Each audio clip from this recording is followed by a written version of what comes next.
अंदर this quality यहाँ के अंदर this यहाँ के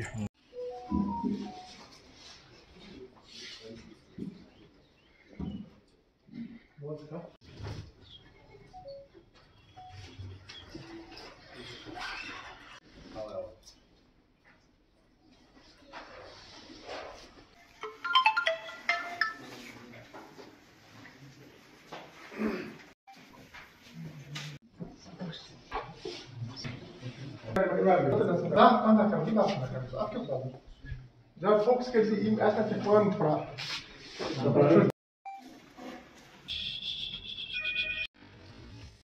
उसके बिल्कुल जाएंगे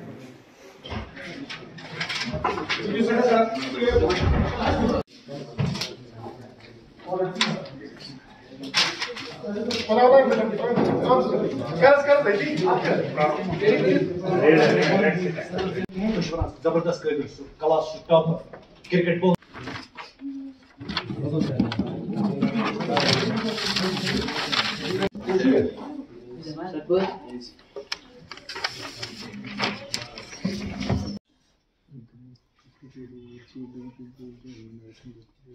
बहुत अच्छा लगा। You have a great writing skill, guys. Keep it up. Especially these two girls. वो वहाँ पे एक छोटी है, एक लड़का यहाँ पे है। यही चीज है। Is at third. Sheikh Mohammad Asif अपना अवार्ड, अपना जो भी है, whatever has been arranged by our police department, by the public, this police station Wilgam, please receive his award from the two officers and K police. And also round of applause. Second आता है. The second is Junaid Fayaz. Wonderful. He has got 16 out of 20. And third, Kaun. Any guess? The first is Mudassir Javed. Mudassir Javed के लिए तालियां. मुदस्सिर जावेद ने बहुत अच्छा लिखा है। इसने पूरे इंडिया की स्टेटों में नक्शा चढ़ा है। इस पे लिखा तो कम है, but it was absolutely quality. तारीफ करनी थी उसकी। अगर नाम आपने सुना भी नहीं था तब भी आप लिख सकते थे, अच्छे से आप बोल सकते थे कि वल्लभ भाई पटेल कौन है। आपको सर ने पहले ही बताया था, इंट्रोडक्शन दी थी उसके वल्लभ भाई पटेल सर के बारे में। अगर आप चाहते तो उस वक्त ध्यान देते, अच्छे से लिख सकते थे आप। 1875 आई थिंक पैदा हुए गुजरात के गांव में। तो पहले लॉयर बने हुए, लॉयर थे वो। लेकिन बाद में गांधी जी, महात्मा गांधी जी के साथ उनसे बहुत मुतासिर हुए वो।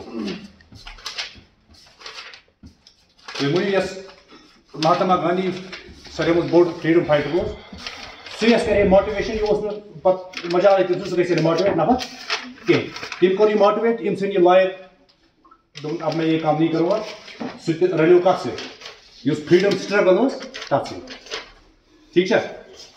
तो बाद में बहुत सी मूवमेंट ऐसी है जिसमें सरदार वल्लभ भाई पटेल ने हिस्सा लिया। उनमें से एक बड़ी मूवमेंट थी सिविल डिसओबीडियंस मूवमेंट। या इस पर बस सवाल दिखा सिविल डिसओबीडियंस मूवमेंट। ये अगर क्वेश्चन होगा तो ये जवाब खुद ही है, इसी में जवाब है। अगर आप अच्छे से सोचोगे ये सवाल ही जो है ये खुद जवाब है इस बात का कि सिविल डिसओबीडियंस मूवमेंट क्या। सिविल हो गए, सिविल जो आम लोग हैं, है ना। डिसओबीडियंस क्या हुआ? डिसओबे किया किनको? अंग्रेजों की जो हुकूमत थी यहाँ पे, उनको डिसओबे बोला। इनके साथ बिल्कुल जो भी कुछ ये बोलते हैं आपको, ये मत इनकी बात आप नहीं मानना। तो यही बात लेकर वो चले। ऐसी बहुत सारी मूवमेंट्स थी। तो आखिर पे हिंदुस्तान को आजादी मिली, गए अंग्रेजों ने आजाद। इसमें बड़ा हाथ था किसका? सरदार वल्लभ भाई पटेल का। अगर इस वक्त हिंदुस्तान आजाद है तो ये किन की बदौलत है? इसमें बहुत सारे फाइटर्स थे, बट इनका भी बहुत बड़ा हाथ है इसमें, सरदार वल्लभ भाई पटेल। ठीक है, तो आज हमने आपको ये बताया, इसलिए यहाँ पे कंपटीशन रखा हुआ था, ताकि अगर आपको हम यहाँ से 50 सेंटेंस बोलते हैं, 50 बातें हमने आपसे कही, कम से कम 10 बातें आपको याद रहे जो आपको आगे जाकर आपके काम आए। ठीक है, 200, 250, 150 वर्ड में अपना आंसर लिखना है। अगर उस जो टॉपिक आपको ये क्वेश्चन आया होगा उस पर आप लिखना शुरू करो तो आप पेजेस भर दोगे, बट आपको क्या करना है, उसको कंसाइज करना है। ठीक है, स्मार्ट जो क्वेश्चन मांगते वो देना है उसका। ठीक है, अच्छे से करना है आपने। Wish you luck for the future. अभी नेक्स्ट एक कंपटीशन हम और करवाने वाले हैं। 3 टाइटल्स मिले हैं। तारिक साहब ने तो पहले बताया आयरन मैन ऑफ इंडिया, है ना। फिर इनको एक हम सरदार, इसका जो ओरिजिनल नेम था वो सरदार नहीं था, सरदार इनको टाइटल मिला है किसकी तरफ से, गांधी जी की तरफ से। जब इन्होंने बरदौली में एक सत्याग्रह हुआ था, ऐसी मूवमेंट हुई थी, तो वहां पे इनको गांधी जी ने बोला, टाइटल दिया कि सरदार, इनको वहां से गांधी जी से ये टाइटल मिला है। ठीक है, और इनको एक और टाइटल से पुकारा जाता है, वो है आर्किटेक्ट ऑफ मॉडर्न इंडिया, क्योंकि जो इंडिया था ना ये अप्रोक्सीमेटली 560 स्टेट्स में डिवाइडेड था, प्रिंसली स्टेट्स में। तो इनका एक बहुत बड़ा हाथ रहा है कि इन प्रिंसली स्टेट्स को यूनाइट करने में, तभी हम इनको बोलते हैं iron man of India. Iron क्या करता है, एक चीज को दूसरी चीज से पकड़ के रखता है ना। तो इन्होंने वही काम किया, जो डिफरेंट स्टेट्स थे उनको एक बनाने में बहुत बड़ा हाथ रहा इनका, तभी हम इनको बोलते हैं आयरन मैन ऑफ इंडिया। ठीक है, तो ये एक बहुत बड़े फ्रीडम फाइटर रह चुके हैं, इसलिए हम इनका ये 31 अक्टूबर इनकी बर्थडे मनाते हैं हम, इसी वजह से, ताकि हम इनकी कंट्रीब्यूशंस को याद रखें और इनकी जो लीडरशिप है, लिगेसी है, उसकी इज्जत करें।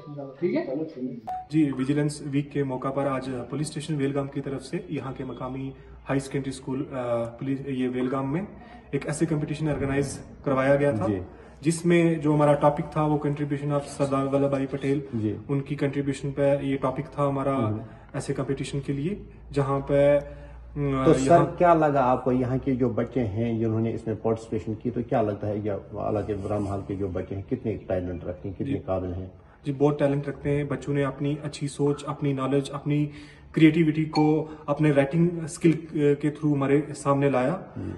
हमने देखा कि बहुत टैलेंट है यहाँ पर। जो ऐसे राइटिंग के प्रोग्राम आते हैं या जो जनरल नॉलेज के ऐसे प्रोग्राम आते हैं, तो ये प्रोग्राम कहीं न कहीं यूपीएससी, नीट या वगैरह बाकी जो इम्तिहानात होते हैं उनमें से बच्चों को फ़ायदा पहुंचेगा इससे। तो ऐसे प्रोग्राम मुनक़िद होने चाहिए ताकि आइंदा भी बच्चों को फ़ायदा होगा या बच्चों की जो टैलेंट है वो निखार जाएगा। तो इस हवाले से आपकी क्या राय है?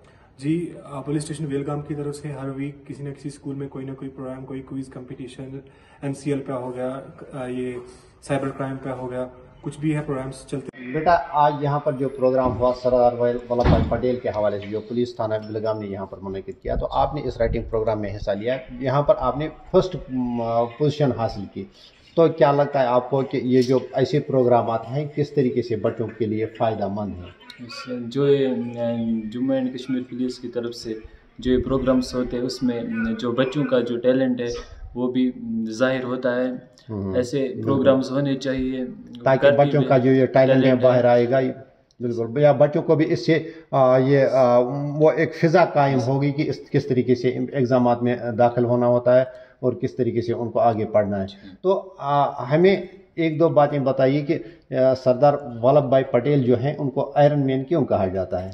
क्योंकि उसने सरदार वल्लभ भाई पटेल ने इंडिया को, जो ये प्रिंसली स्टेट्स थे, चाहे Jammu and Kashmir princely state था, हैदराबाद, ये सिक्किम, जो ये प्रिंसली स्टेट्स थे, उनको यूनाइट किया, इंडिया के यूनाइट किया। बिल्कुल, तो सरदार वल्लभ भाई पटेल जो पहले यहाँ पर जो प्रोग्राम मुनक़िद हुआ, चूँकि सरदार वल्लभ भाई पटेल पहले आदमी थी जो हिंदुस्तान के डिप्टी प्राइम मिनिस्टर थे, पहले डिप्टी प्राइम मिनिस्टर थे, और सरदार वल्लभ भाई पटेल जो थे वो हिंदुस्तान के पहले वज़ीर दाखिला थे।